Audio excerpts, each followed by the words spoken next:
Hello नमस्कार दोस्तों।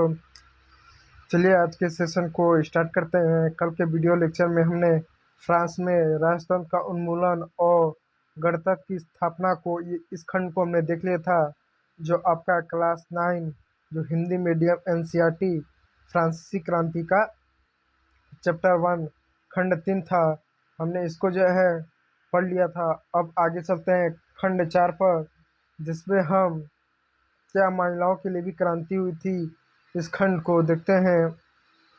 खंड 4 जो हमारा है, अब क्या महिलाओं के लिए भी क्रांति हुई, इस खंड को देखते हैं। और इस खंड को हम कुछ चीज इसके बारे में हम पढ़ेंगे। तो देर ना करते हुए स्टार्ट करते हैं। आप यहाँ देखिए क्या लिखा है। पहले मैं इसको पढ़ लूँ, फिर एक एक शब्द का अर्थ बताते हुए मैं चलूँगा। महिलाएं शुरू से ही फ्रांसीसी समाज में इतने अहम परिवर्तन लाने वाली गतिविधियों में सक्रिय रूप से शामिल थीं। उन्हें उम्मीद थी कि उनकी भागीदारी क्रांतिकारी सरकार को उनका जीवन सुधारने हेतु ठोस कदम उठाने के लिए प्रेरित करेगी। तीसरे स्टेट की अधिकांश महिलाएं जीविका निर्वाह के लिए काम करती थीं।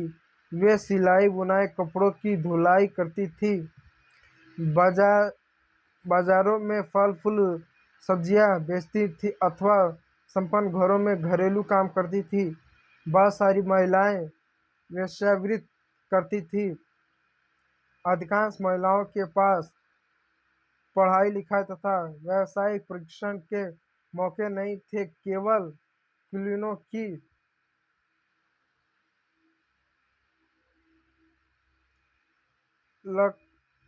लड़कियां अथवा तीसरे स्टेट के धनी परिवारों की लड़कियां ही कॉन्वेंट में पढ़ पाती थी। इसके बाद उनकी शादी कर दी जाती थी। काकाजी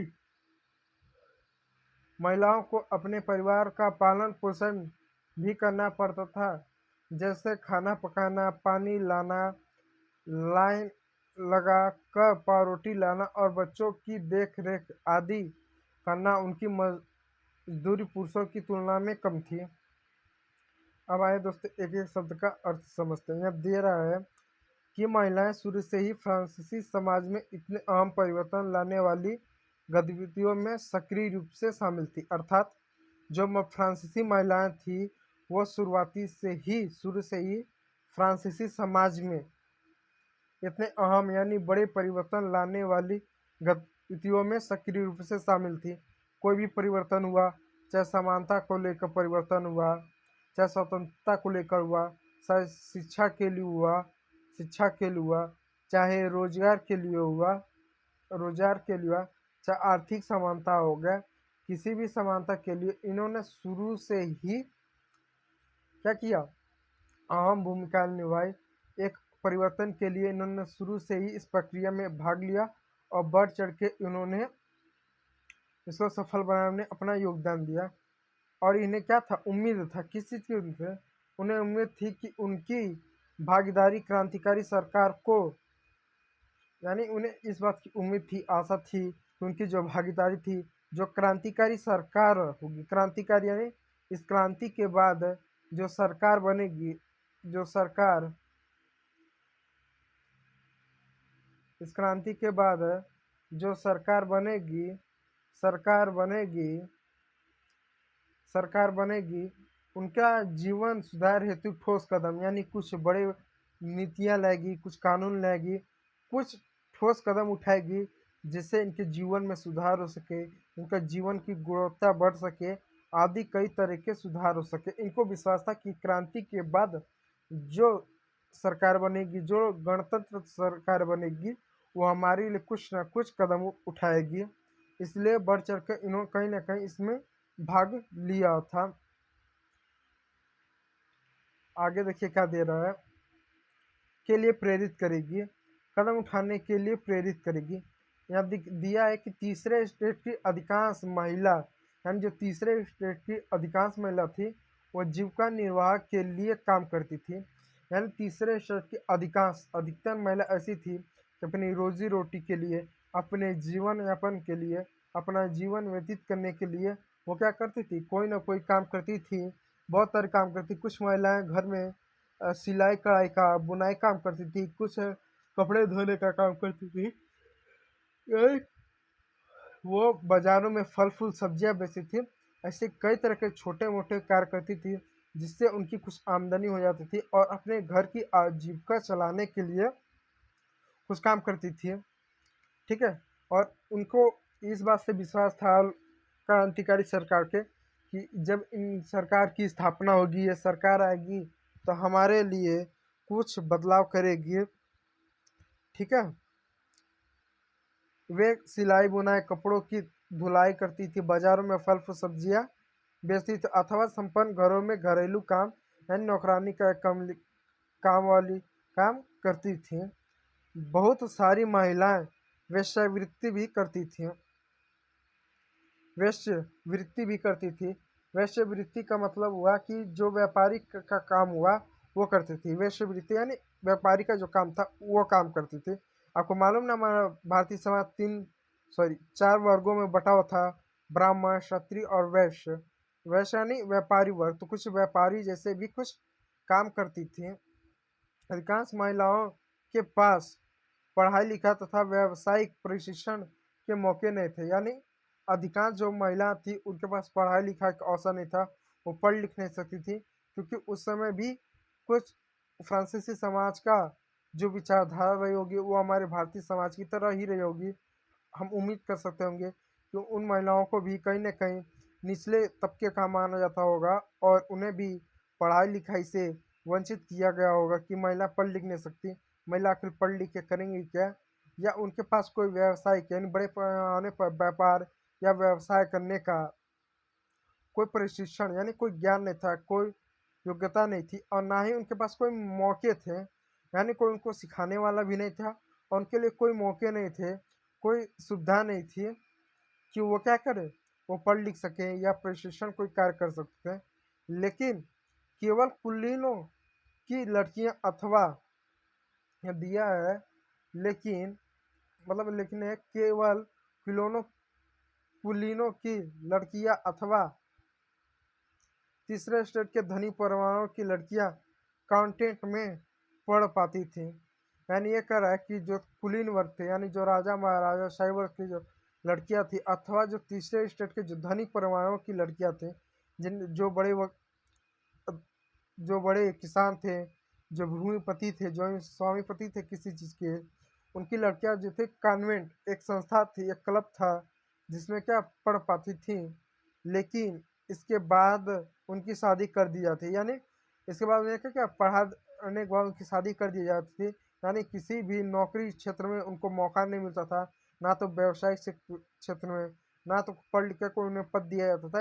यानी उस समय से ऐसी कोई रोजगार जैसी व्यवस्था नहीं थी महिलाओं के लिए, तो उन्हें पढ़ाने के बाद उनका तुरंत शादी भी कर दी जाती थी। ठीक है। अब यहाँ देखिए क्या दिया हुआ, यहाँ दिया है कामकाजी महिलाओं को अपने परिवार का पालन पोषण भी करना पड़ता था। यानी जितने भी कामकाजी महिलाएं थे उन्हें अपने परिवार का पालन पोषण भी करना पड़ता था। जैसे जो घर के घरेलू काम थे वो अपने घर के घरेलू काम तो करती थी, साथ ही साथ जो बाहर के जो कार्य होते थे, देखो दो तरह काम होते थे। एक तो अपने घर के स्वयं के स्वयं के घरेलू कार्य। दूसरा क्या काम करते थे कि बाहर जाके बहुत सारे काम करते थे। जैसे बाहर में काम हो गया कि बुनाई हो गया, कढ़ाई हो गया, सिलाई हो गया, कपड़े धोना हो गया, दूसरे घर पे जाकर काम करना हो गया, ये बाहरी काम हो गया ताकि उससे कुछ पैसे मिल सके। लेकिन साथ साथ स्वयं के घरेलू कार्य भी करते थे, जैसे खाना पकाना हो गया, पानी लाना हो गया, लाइन लगाकर पावरोटी लाना हो गया, और बच्चों की देखरेख। पावरोटी जैसे हमारे देश में रोटी हम घर पर पका सकते थे, लेकिन उन्हें खाने के लिए पावरोटी जो होता था उन्हें बेकरी से खरीदना पड़ता था। ठीक है। तो इस तरह की महिला कमाने के साथ साथ अपने परिवार का पालन पोषण भी करती थी। साथ ही साथ उनकी मजदूरी पुरुषों की तुलना में कम थी। यानी ये सारे काम करने के बावजूद भी उनकी मजदूरी पुरुषों की तुलना में कम थी। यह फ्रांस ही नहीं, विश्व में बहुत सी जगह पर आपको देखने को मिलता है कि वर्तमान में तो वो इतना प्रचलित नहीं है, लेकिन आज भी भारत के बहुत से हिस्सों में यह व्यावहारिक रूप में देखें तो महिलाओं की जो मजदूरी है वो पुरुषों की तुलना में कम है, क्योंकि आज ये विचारधारा है कि पुरुष अधिक कार्य कर सकता है जबकि उसको तुलना में महिला कम कार्य कर सकती हैं। ठीक है, अब आगे देखिए आगे क्या दिया, आगे दिया है महिलाओं ने अपने हितों की हिमायत करने और उस पर चर्चा करने के लिए खुद को राजनीतिक क्लब शुरू किए। यानी महिलाओं ने अपने हितों यानी अपने जो भी हित थे उनके महिलाओं वर्ग के लिए जो भी आवश्यक चीज़ें थे उनके हितों के लिए जो भी सही लगे, आर्थिक रूप से सामाजिक आर्थिक रूप से पैसे संबंधी कोई कानून हो गया, समाज में उनकी समानता हो गया, निय नियमित मजदूरी या पुरुषों के समान में मजदूरी हो गया, उन्हें समाज में सम्मान हो गया आदि जैसे महिलाओं हितों के लिए उन्होंने हिमायत करने और उन पर चर्चा करने के लिए खुद उन्होंने एक राजनीतिक क्लब की शुरुआत की है और अखबार निकाली। इसके साथ साथ महिला वर्ग खुद जागरूक हो सके एवं जितने भी महिला हैं उन सभी को जागरूक कर सके, इसके लिए खुद उन्होंने एक अखबार निकाला जिससे वह अपने हितों की मांग करते थे, अपनी जागरूकता को बढ़ाती थी, अपने जो अधिकारों थे उसके बारे में वो समाज में रखते थे। ये सारे काम क्या करते थे, उन अखबारों के माध्यम से किया जाता था इन महिलाओं के द्वारा, ताकि इन्हें भी समानता स्वतंत्रता ये आदि चीज़ें मिले।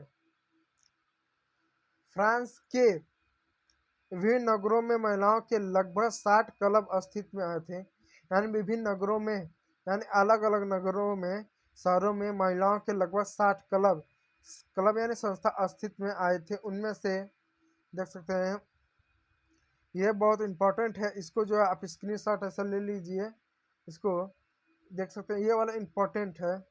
उनमें से the society of revolutionary and Republic women एक संस्था है, the society of revolutionary and Republic women सबसे मशहूर क्लब था। उनकी एक प्रमुख मांग थी कि महिलाओं को पुरुषों के समान उनकी एक प्रमुख मांग यह थी कि महिलाओं को पुरुषों के समान राजनीतिक अधिकार प्राप्त होने चाहिए। यानी महिलाओं को पुरुषों के समान राजनीतिक महिला अधिकार प्राप्त होने चाहिए। यानी इस क्लब की यह मांग थी कि उनकी एक प्रमुख मांग थी कि महिलाओं को भी पुरुषों के समान राजनीतिक अधिकार हो, राजनीतिक अधिकार उन्हें राजनीति में भी भागीदारी मिले, उन्हें समान आय मिले यानी इनकम मिले, मजदूरी मिले आदि जितने भी अधिकार थे वो मांग करती थी। महिला इस बात से निराश हुई कि सन 1791 के संविधान में उन्हें निष्क्रिय नागरिक का दर्जा दिया गया। निष्क्रिय यानी निष्क्रिय नागरिक वह जो वोट ना डाल सके। उन्हें इस बात से बहुत ही दुख हुआ कि सन 1791 के संविधान उन्हें निष्क्रिय नागरिक का दर्जा दे दिया, जो वो वोट नहीं दे सकती, जबकि अधिकांशतः महिला क्या कार्यशील थी, यानी कोई ना कोई काम करती थी, वो आय उनके पास एक अच्छा खासा आय आता था, मजदूरी भी करती थी, घर को भी संभालती थी, लेकिन उसके बावजूद भी क्या उन्हें क्या सन 1791 के संविधान उन्हें निष्क्रिय नागरिक का दर्जा दिया गया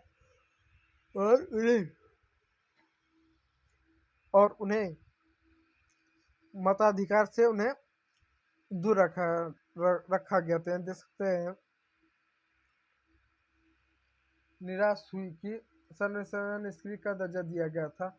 महिलाओं ने मताधिकार, असेंबली के लिए चुने जाने तथा राजनीतिक पदों की मांग रखी। यानी महिलाओं ने मताधिकार असेंबली के लिए चुने जाने तथा राजनीतिक पदों की मांग की।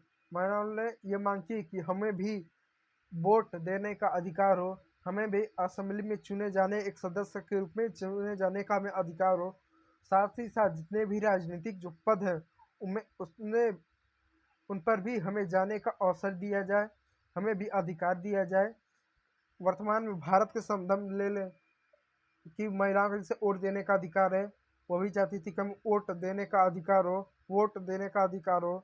दूसरा, हमें भारतीय महिला लोकसभा, राज्य के विधानसभा स्थानीय चुनाव लड़ सकती हैं, स्वतंत्र हैं। ठीक, वो भी चाहती थी कि हमें असेंबली का नवा का जो चुनाव, उन्हें चुनाव लड़ने का अधिकार हो, चुने जाने का अधिकार। तथा आज वर्तमान में कोई भी महिला किसी भी पद पे, चाहे वो प्रशासनिक, भारतीय प्रशासनिक सेवा हो, अखिल भारतीय सेवा, यूपीएससी जैसा एग्जाम क्रैक करके कोई भी पद है, चाहे पुलिस में एसपी के पद हो या डीएम कलेक्टर, किसी भी पद पे महिला वर्तमान में जा सकती है। वो उनके लिए बाध्यकारी नहीं है। ठीक, वह उस समय जितने भी राजनीतिक पद थे उस पर उन्होंने मांग रखी कि हमें भी जाने का अवसर दिया जाए। लेकिन उत्तर 1791 के संविधान में इस तरह का कोई भी प्रावधान महिलाओं के लिए नहीं था। ठीक है,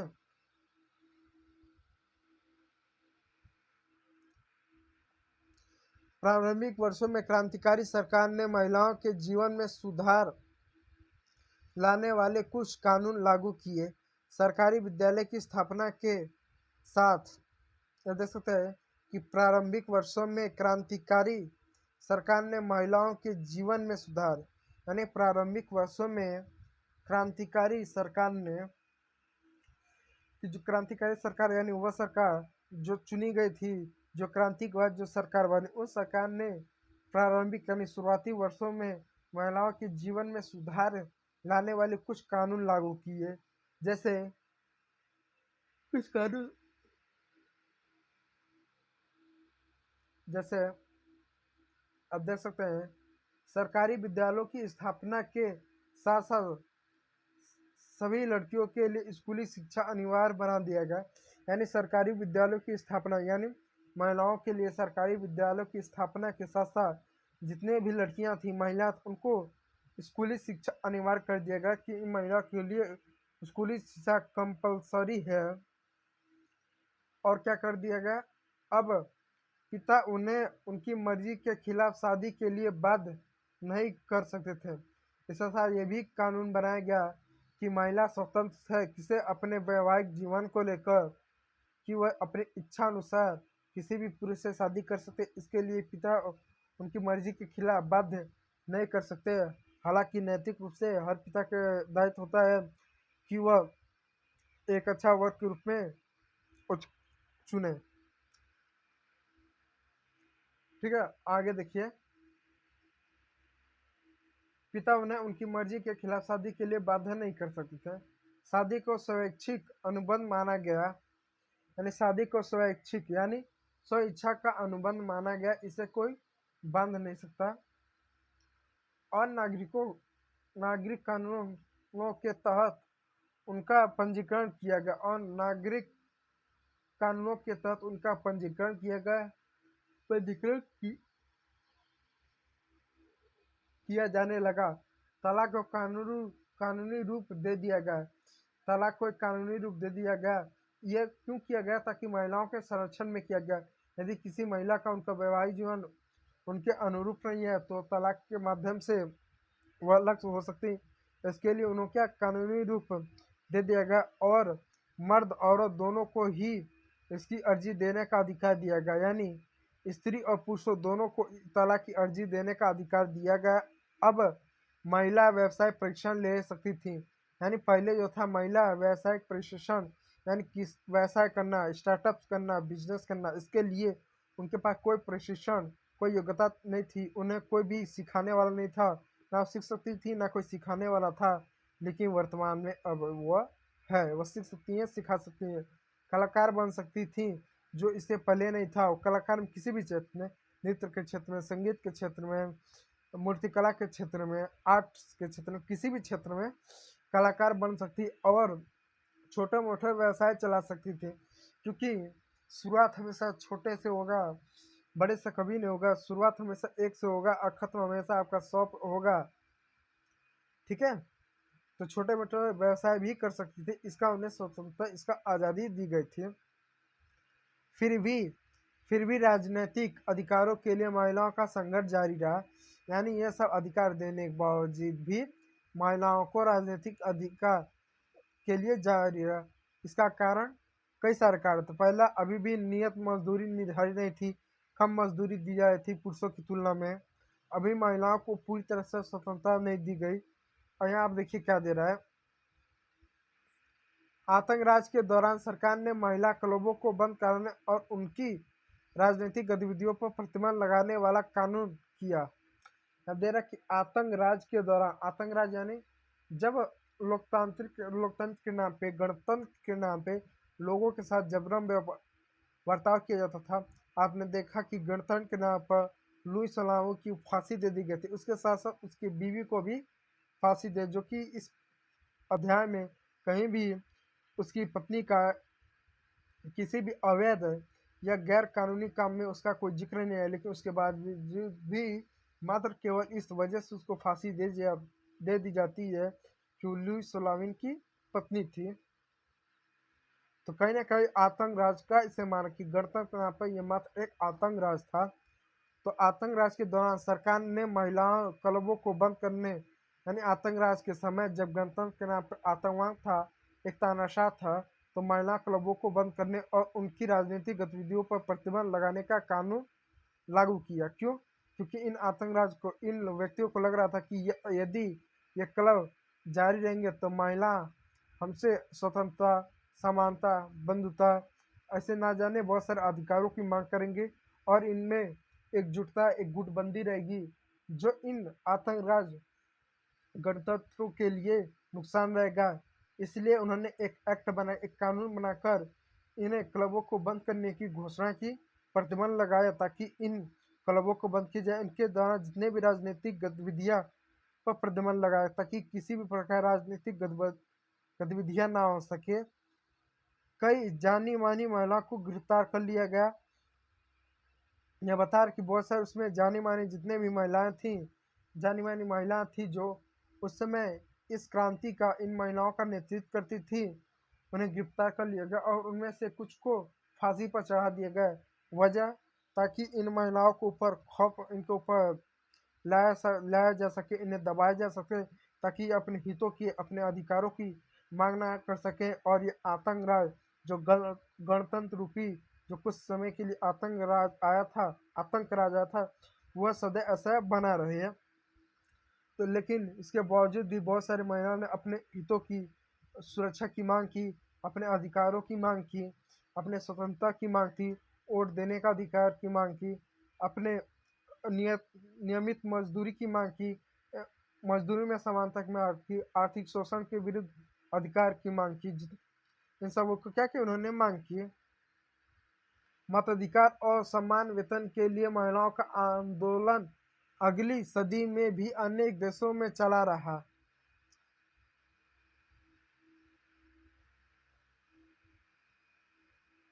ठीक है दोस्तों, ठीक है। मताधिकार और समान वेतन के लिए, यानी मताधिकार और समान वेतन के लिए, कि मताधिकार का भी हमें एक अधिकार में, हमें वोट देने का हमें अधिकार हो। और समान वेतन के लिए महिलाओं का आंदोलन अगली सदी में भी अनेक देशों में चला है। इन महिलाओं ने हमें वोट मिले और समान वेतन मिले। जैसे आपको मालूम है, अमेरिका और ब्रिटेन में काफ़ी लंबे समय तक, यानी यूनाइटेड स्टेट ऑफ अमेरिका और ब्रिटेन में काफ़ी लंबे समय तक आंदोलन चला, जिसे हम सफ्रेज मूवमेंट करते थे, जिसमें महिलाओं ने वोट मांगने का अधिकार मांगा कि हमें भी वोट देने का अधिकार हो। और जो कि इसे क्रमशः 1920 व 1928 में महिलाओं को वोट देने का अधिकार मिला, जो हम क्लास 9 का, जो आपका पॉलिटी का जो चैप्टर हो, जो जिसे हम सिविक्स कहते हैं, उसमें हम देखेंगे। ठीक है। तो यहाँ पे ये बता रहा है कि मताधिकार और समान वेतन के लिए महिलाओं का आंदोलन अगली सदी में भी अनेक देशों में चलता रहा। और क्या दे रहा है कि मताधिकार का संघर्ष 19वीं सदी के अंत एवं 20वीं सदी के प्रारंभ तक अंतर्राष्ट्रीय मताधिकार आंदोलन के जारी रही। यानी मताधिकार का संघर्ष 19वीं सदी के अंत एवं 20वीं सदी के प्रारंभ तक अंतर्राष्ट्रीय मताधिकार आंदोलन के जरिए जारी रहा। यानी एक अंतर्राष्ट्रीय मताधिकार आंदोलन के जरिए भी ये जारी रहा। क्रांतिकारी आंदोलन जैसे एक अंतर्राष्ट्रीय मताधिकार आंदोलन के रूप में बहुत से देशों में 19वीं एवं 20वीं सदी के अंत तक ये जारी रहा, बहुत से देशों में, ताकि महिलाओं को भी समान रूप से वोट देने का अधिकार हो।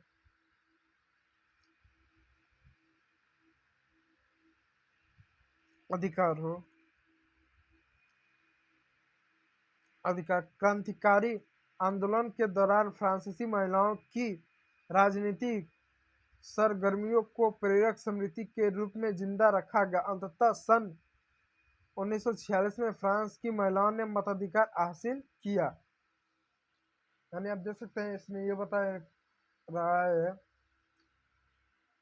कि फ्रांसीस क्रांतिकारी आंदोलन के दौरान फ्रांसीसी महिलाओं की राजनीतिक सरगर्मियों के प्रेरक स्मृति के रूप में जिंदा रखा। अंततः सन 1946 में महिलाओं को मताधिकार मिला। आप देख सकते हैं सन 1946 यानी हमारे देश का आज़ादी के 1 वर्ष पहले इन्हें इन महिलाओं को वोट देने का अधिकार यानी वोट देने का अधिकार मिला, जबकि इनका देशों में इनका संविधान कब लागू हुआ? सन 1791 में इनका लागू हुआ, और जो कि तकरीबन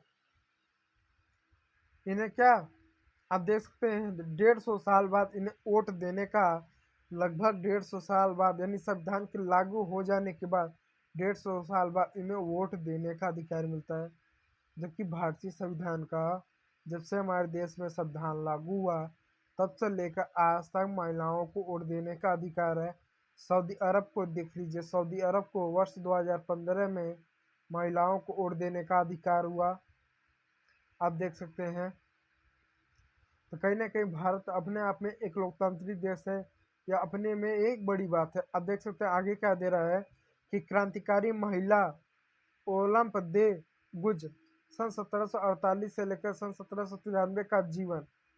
ओलंप दे गुज क्रांतिकारी फ्रांस की राजनीतिक रूप से सक्रिय महिलाओं में सबसे महत्वपूर्ण है।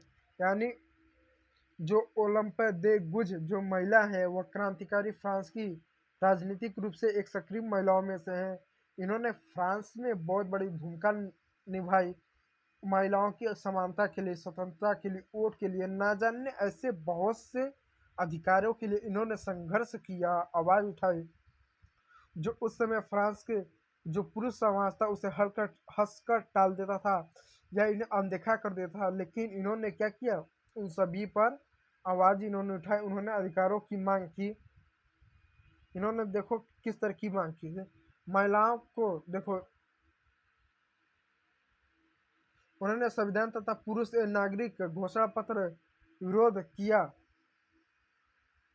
उन्होंने संविधान तथा पुरुष उन्होंने संविधान तथा पुरुष एवं नागरिक अधिकार घोषणा पत्र का विरोध किया।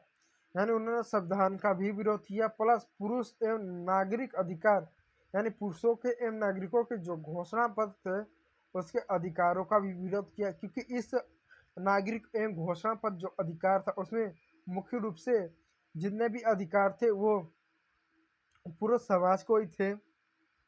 इसलिए उन्होंने ऐसे संविधान की उन्होंने विरोध किया, क्योंकि ऐसा संविधान जो कभी भी समान था। क्योंकि आप देख सकते हैं, मान लीजिए फ्रांस में 3 करोड़ आबादी है, तो 3 करोड़ की आबादी है तो कितने भी कम होंगे तो 150 करोड़ महिलाएं हैं। अगर इन महिलाओं को अधिकार ना हो किसी भी चीज का तो क्या फायदा ऐसे किसी भी संविधान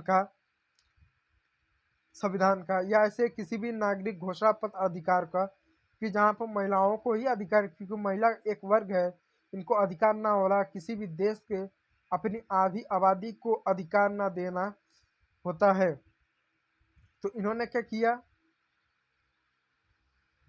इन्होंने संविधान में पुरुष एवं नागरिक अधिकार घोषणा पत्र का विरोध किया, क्योंकि उनमें महिलाओं को मानव मात्र के मूलभूत उन्होंने महिलाओं को मानव मात्र मूलभूत अधिकारों से वंचित रखा। उसमें यानी जो संविधान है महिलाओं को मानव मात्र के मूलभूत अधिकारों से वंचित रखा।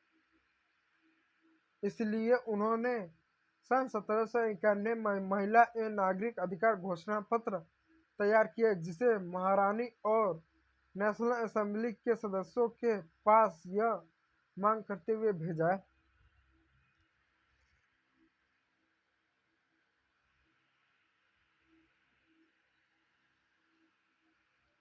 उन्होंने संविधान तथा पुरुष एवं नागरिक अधिकारों घोषणा पत्र का विरोध किया, क्योंकि उन्होंने महिलाओं को एक मानव मात्र के मूलभूत अधिकारों से वंचित रखा रखा गया था। इसलिए उन्होंने सन 1791 में महिला एवं नागरिक अधिकार घोषणा पत्र तैयार किया। यानी इसमें ये क्या बता रहा है कि उनमें महिलाओं के, यानी जो संविधान था उसमें महिलाओं का मानव मात्र के मूलभूत जितने भी मूलभूत अधिकार थे जो एक व्यक्ति को मिलना चाहिए थे, उन्होंने उस अधिकारों से वंचित रखा। संविधान में ऐसा अधिकार महिलाओं को दिए ही नहीं थे। इसके लिए उन्होंने सन 1791 महिला एवं नागरिक अधिकार घोषणा पत्र तैयार किया, जिसमें महारानी और नेशनल असेंबली के सदस्यों के पास यह मांग करते हुए भेजा कि कई कि इस पर कार्रवाई की जाए। यानी महारानी और नेशनल असेंबली के सदस्यों के पास यह मांग करते हुए भेजा कि इस पर कार्रवाई की जाए। सन 1793 में ओलंप दे गुज ने महिला क्लबों की जबरदस्ती बंद कर देने के लिए जैकोबिन सरकार की आलोचना की। यानी सन 1793 में ओलंप दे गुज महिला क्लबों को जबरदस्ती बंद करने की वजह से जो संस्था थी उन्होंने जबरदस्ती बंद करवा दिया। इस वजह से उन्होंने जैकोबिन जो सरकारी क्लब थी, यानी जैकोबिन क्लब अभी एक निजी क्लब ना होते एक सरकारी क्लब हो गया, जिसकी उन्होंने आलोचना की। उन पर नेशनल कन्वेंस द्वारा देशद्रोह का मुकदमा चलाया गया। आलोचना की उस पर नेशनल कन्वेंस द्वारा देशद्रोह का मुकदमा चलाया गया। यानी उनके जो ओलंप दे गुज की जो महिला नेशनल क्लब थी उसको पहले तो जबरदस्ती बंद किया गया। उसके बाद क्या किया गया, नेशनल कन्वेंस द्वारा क्या किया गया, उस पर देशद्रोह का मुकदमा चलाया गया कि आप देशद्रोह करेंगे। उनका मुकदमा चलाया गया क्योंकि ये वास्तव में अपने अधिकार को मांग कर रही थी और उन पर देशद्रोह का मुकदमा चलाया गया। और क्या किया गया, इन्हें तुरंत बाद ही उन्हें फांसी पर लटका दिया गया। आप देख सकते हैं कि फ्रांस की इस क्रांति में जो क्रांति हुई है, क्रांति आसान नहीं हुई। जिस तरह भारत की आज़ादी आसान नहीं, इसमें बहुत से शहीदों ने अपने प्राण दिए। राजा ने अंग्रेजों ने हजारों लोग को फांसी दे दी, गोलियों से उड़ा दिए। ऐसे ठीक ही इस फ्रांस की क्रांति में बहुत से लोगों को फांसी पर चढ़ा दिया गया, जिन लोगों ने इस अधिकारों की मांग की। अब इनका चित्र देख सकते हैं, फोटो देख सकते हैं, ये है। अब देखिए, जोलन दे गुज के घोषणा पत्र में उल्लिखित कोई मूलभूत अधिकार, ये अधिकार होने चाहिए। क्या अधिकार है? औरत जन्मतः स्वतंत्र है। यह अधिकार दिया गया कि औरत जो है जन्मतः, यानी औरत जन्म से ही स्वतंत्र है, उस पर किसी का अधिकार नहीं है। अधिकार नहीं, हालांकि नाबालिग होने पर माता पिता का अधिकार उन पर रहेगा कि वो क्या खाएं, क्या पहने, क्या पिए, किस तरह का उनका वातावरण हो, परिसर कैसा हो, यह माता पिता का दायित्व होता है कि उन्हें देखें। लेकिन वैक्स होने बाद उन पर जन्म उन्हें कुछ स्वतंत्रता मिलनी चाहिए, जैसे शिक्षा की स्वतंत्रता, रोजगार की स्वतंत्रता, पढ़ने लिखने की स्वतंत्रता आदि कई तरह की एवं वैवाहिक जीवन की स्वतंत्रता भी होनी चाहिए। तो उन्होंने घोषणा पत्र में की औरत जन्मना जन्मना स्वतंत्र है और अधिकार में पुरुष के समान है। और अधिकारों में क्या, पुरुष यानी जन्मना से स्वतंत्र है और अधिकारों में पुरुष से समान, यानी जितने अधिकार अगर पुरुष के मिले उतने अधिकार महिला को भी मिलनी चाहिए। दूसरा, सभी राजनीतिक संगठनों का लक्ष्य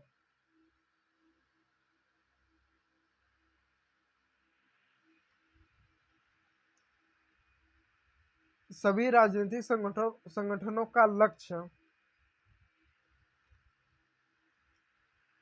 सभी राजनीतिक संगठनों का लक्ष्य देख सकते हैं कि सभी राजनीतिक संगठनों का लक्ष्य पुरुष एवं महिला के नैसर्गिक अधिकारों को संरक्षित करना है। यह अधिकार स्वतंत्रता, संपत्ति फिर सुरक्षा, यानी कई तरह का अधिकार। यानी इसमें दूसरे घोषणा पत्र में यह लिखा कि सभी राजनीतिक संगठनों का लक्ष्य, जितने भी सभी राजनीतिक संगठन हो उनका सभी का लक्ष्य पुरुष एवं महिलाओं के नैसर्गिक अधिकारों को संरक्षित करना है। जैसे ये अधिकार क्या, जैसे स्वतंत्रता, जितने भी यानी ये जो घोषणा पत्र था, ओलंपिक देशभुज का जो घोषणा पत्र था, उनका ये कहना था जितने भी राजनीतिक संगठन है, इन सभी संगठनों का केवल एकमात्र ही उद्देश्य था कि पुरुष एवं महिलाओं के जो नैसर्गिक अधिकार है जिन्हें मिलने ही चाहिए, उनका संरक्षित करना, उनका संरक्षण करना। जैसे सभी पुरुषों महिलाओं को स्वतंत्रता का अधिकार मिलना चाहिए, इन सभी राजनीतिक संगठनों का संरक्षण करना चाहिए, संपत्ति की उनकी सुरक्षा करना चाहिए। फिर सुरक्षा, किसी भी प्रकार की सुरक्षा हुई, चाहे प्राण दैहिक सुरक्षा का अधिकार हुआ, और सबसे बढ़कर शोषण के विरुद्ध अधिकार, यह अधिकार होना चाहिए। या अधिकारों की क्या सुरक्षा करना, जो इन्होंने अपने घोषणा पत्र में मांगी कि सभी संगठनों को यह अधिकार हो, सभी संगठनों का ये कर्तव्य होता है कि ये करें। समग्र संप्रभुता का स्रोत राष्ट्र में निहित है।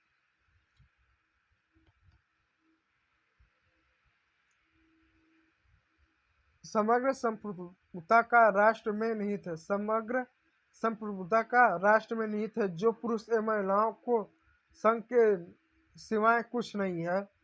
यानी ये बता रहा है कि समग्र संप्रभुता, यानी संप्रभुता का मतलब क्या होता है। देखिए, संप्रभुता का मतलब हुआ कि हमारे फैसले हम खुद ले, यानी जो हमारे फैसले हैं वो हम खुद ले, हमारा फैसला कोई दूसरा या बाहरी व्यक्ति ना ले। जैसे भारत औपनिवेशिक काल में, यानी अंग्रेजों के शासन काल में हम गुलाम थे, लेकिन हमारे फैसले हम न लेते हुए अंग्रेजों द्वारा लिए जा रहे थे।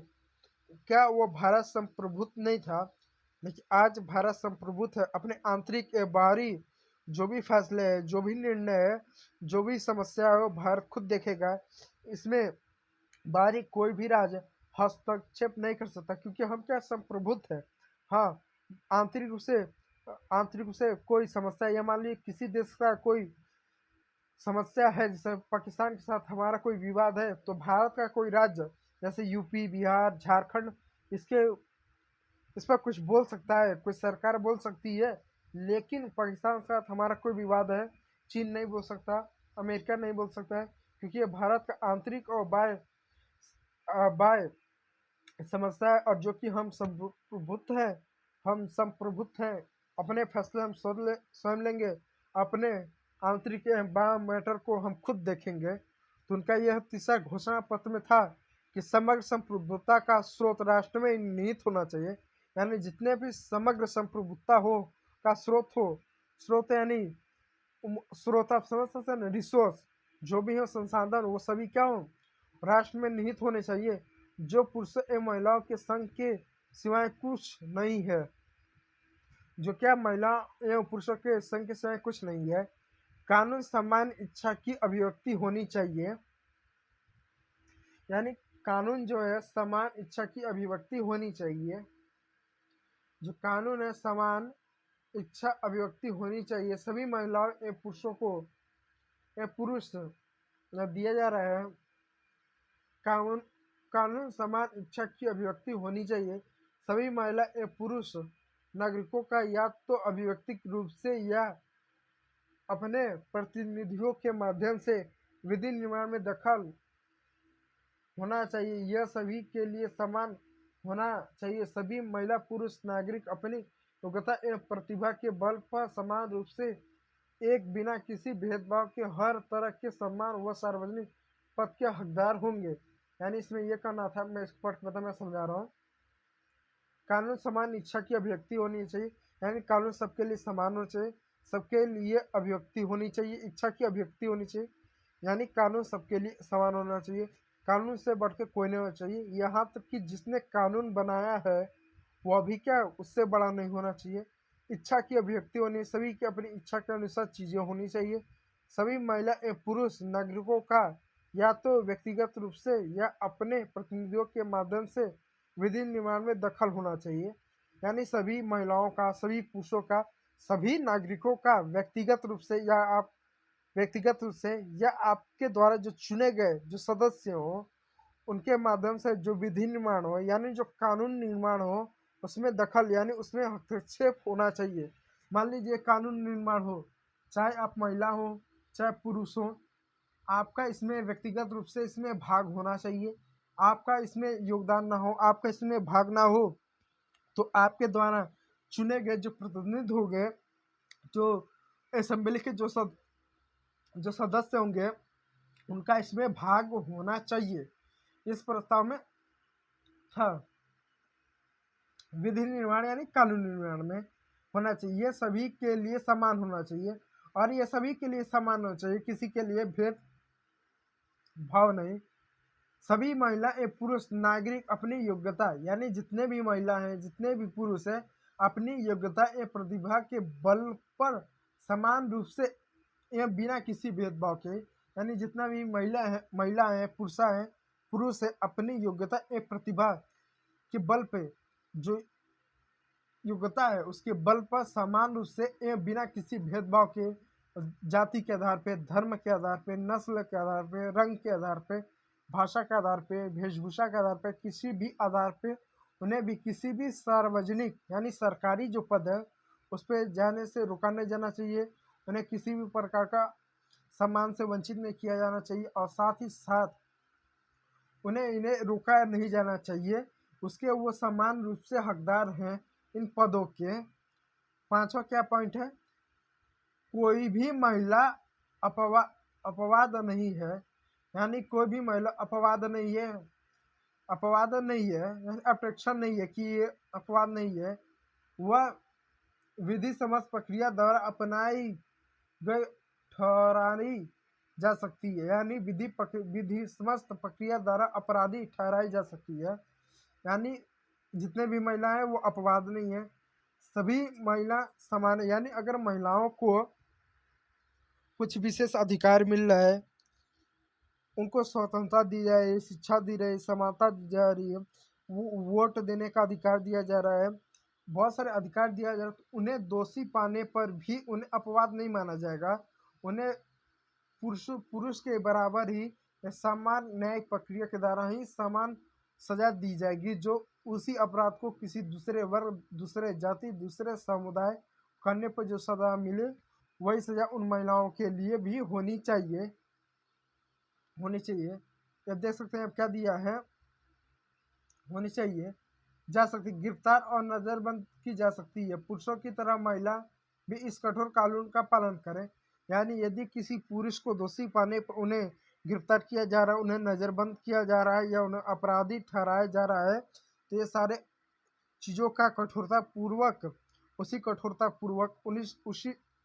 उन्हीं अनुशासन में महिलाओं को भी पालन करना पड़ेगा।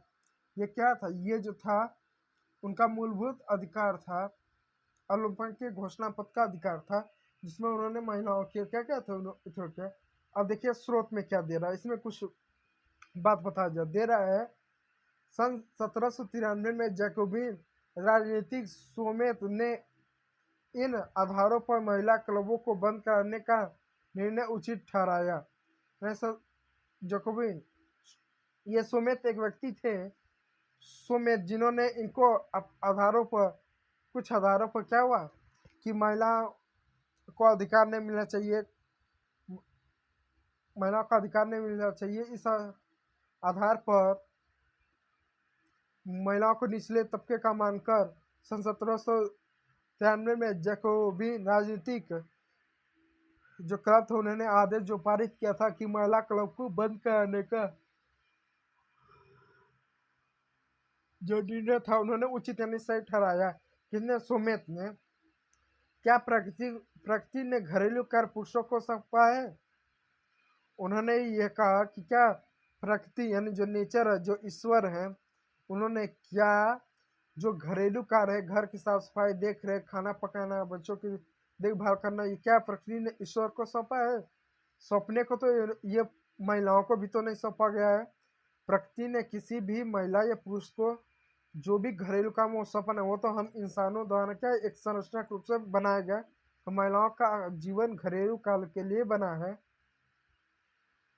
प्रकृति ने पुरुषों से कहा, यह सोमेश का क्या कहना है कि प्रकृति ने पुरुषों को कहा, पुरुष बनो, शिकार, कृषि, राजनीतिक कर्तव्य, यह तुम्हारा साम्राज्य है। जबकि ये सब बकवास की बातें हैं, महिला भी इसमें भाग ले सकती हैं। ठीक है, आप प्रकृति ने महिला से कहा, स्त्री बनो, गृहिणी में काम करना, मातृत्व के सुखद दायित्व ये तुम्हारे काम है, जो कि ये भी बकवास है। महिलाएं चाहे तो भी राजनीति में भाग ले सकते हैं, वो भी सरकारी दफ्तर सरकारी नौकरियां भी कर सकती हैं, उन्हें भी आजीविका का पूर्ण अधिकार है, उन्हें भी पुरुषों की तरह समानता स्वतंत्रता ये सारे चीज़ों का अधिकार है। और ये विचारधारा जो है ये हमारे समाज में कहीं ना कहीं रूढ़िवादी धारणा है, जो पूर्वाग्रह व्यक्तियों की विचारधारा है, जो कहीं ना कहीं किसी भी देश और समाज के विकास के लिए सबसे बड़ी बाधा है। कोई भी देश समाज तब तक विकसित नहीं हो सकता जब तक ये इस तरह की विचारधारा को छोड़ेगा नहीं कि पुरुषों का जन्म ये काम करने के लिए हुआ जबकि महिलाओं का जन्म ये काम करने के लिए हुआ है। जब तक ये विचारधारा समाज से नहीं जाएगी तब तक किसी भी समाज का विकास नहीं होगा, उद्धार नहीं होगा। तो जो भी यहाँ बातें दिखी, जो भी यहाँ बातें किसके द्वारा, सुमित द्वारा की गई हैं, ये बकवास की बातें हैं, ये वास्तव में ऐसा नहीं होना चाहिए। ठीक है, अब आगे देखिए, अब यहाँ दिया है दास प्रथा का उन्मूलन। तो दोस्तों जो आपका फ्रांसीसी क्रांति था इसके 4 खंड हमने कर दिए हैं। ठीक है, इसके 4 खंड कर दिए हैं। अब 5वां खंड में हम दास प्रथा का उन्मूलन के बारे में पढ़ेंगे। यानी इसमें हमने क्या पढ़ा, हमने कई सारे खंड को पढ़ा, मैं एक एक खंड को बता दूं। खंड 1 में हमने फ्रांसीसी क्रांति की शुरुआत के बारे में पढ़ा। खंड 2 में हमने क्या पढ़ा, खंड 2 में हमने क्या पढ़ा, हमने फ्रांसीसी क्रांति की शुरुआत, एक मिनट में आपको दिखा दे रहा हूँ, आप देख सकते हैं शुरुआत में हमने क्या किया। ये देखिए हमने इतने सारे, हमने ये सारी चीज़ें हमने पढ़ लिया। एक मिनट, ये देखिए इतने सारे हमने अब तक जो है पढ़ लिया। आप देख सकते हैं ये आपका चैप्टर है, देख सकते हैं खंड, देख सकते हैं खंड आपका। ठीक है, आप देख सकते हैं ये पेज अभी मैंने पढ़ा नहीं, मैं इसको आपको लास्ट में पढ़ाऊंगा। हमने 18वीं शताब्दी के खंड 1 में हमने 18वीं सदी के उत्तरार्ध में हमने फ्रांसीसी समाज को पढ़ा, इसके सामाजिक संरचना के बारे में पढ़ लिया। खंड 2 में हमने फ्रांसीसी क्रांति की शुरुआत के बारे में हमने पढ़ा, इसमें क्रांति की शुरुआत किस तरह से हुई, लोग क्या कारण रहे उसको पढ़ा। तीसरे में हमने गणतंत्र को पढ़ा। खंड 3 में जो गणतंत्र समाज था कि राजतंत्र का उन्मूलन एक गणतंत्र की शुरुआत, हमने इसको पढ़ा कि फ्रांस में राजतंत्र का उन्मूलन उन्मूलन यानी समाप्ति को, जबकि गणतंत्र की स्थापना, इसको हमने पढ़ा। इसके साथ साथ हमने हमने क्या पढ़ा, हमने क्या महिलाओं के लिए भी हुई क्रांति, ये खंड 4 में भी हमने पढ़ लिया। जी हाँ, महिलाओं के लिए भी क्रांति हुई, महिलाओं ने भी बहुत सारे आंदोलन किए, बहुत सारी महिलाओं का भी इसमें योगदान रहा। और दोस्तों एक चीज आप इसमें याद रखिएगा, जो ये क्रांति के लिए जो अपेल, क्या है इसका नाम देख लीजिए, जो ओलप दे गुज है, जो ओलप दे गुज है, इनके नाम को याद रखिए। कभी भी अगर बोर्ड में ये सवाल पूछ दे क्या महिलाओं के लिए भी क्रांति हुई या महिलाओं द्वारा क्रांति का वर्णन करे, जो 7 नंबर में पूछा जा सकता है, आप इनका नाम याद रखिए, ओलंप दे गुज, जिनके जिन्होंने क्रांति में बढ़ चढ़ के इन्होंने भूमिका निभाई, प्लस इनके घोषणा पत्र को भी याद रखिएगा। ठीक है, कि फ्रांस की क्रांति में महिलाओं का भी एक योगदान रहा, आप देख सकते हैं। या महिलाओं का चीज देख सकते हैं, महिलाओं ने भी क्रांति के लिए अपना योगदान किया, देख सकते हैं किस तरीके से। ये आप देख सकते हैं, ये जो है ये समान नया कानून व्यवस्था की बात कर रही है। तो दोस्तों यदि इस वीडियो में आपको कुछ भी नहीं समझ में आया तो मैं हमेशा कहता हूँ कमेंट सेक्शन आप लोग के लिए ही खुला हुआ है। यदि कुछ ना समझ में आए तो कमेंट में पूछिए, मैं आपको फिर उसका रिप्लाई करूँगा। और मैं इस अपने चैनल पर एक एक शब्द का अर्थ बताते हुए चलता हूँ, इसलिए वीडियो बहुत लंबा हो जाता है, वीडियो के कई सारे पार्ट हो जाते हैं, लेकिन वीडियो समझ में आता है। मैं ऐसा क्यों पढ़ाता हूँ, ताकि आपका जो बेसिक जो कंसेप्ट है वो क्लियर रहे, ताकि पेपर में किसी भी प्रकार का प्रश्न पूछ दे आप उस इस स्थिति में रहें कि आप उसका जवाब दे सकें। और जब ये चैप्टर हमारा समाप्त हो जाएगा तो इसके समाप्त होते ही हम कुछ एमसीक्यू, लगभग 50 एमसीक्यूज देखेंगे। इसके साथ साथ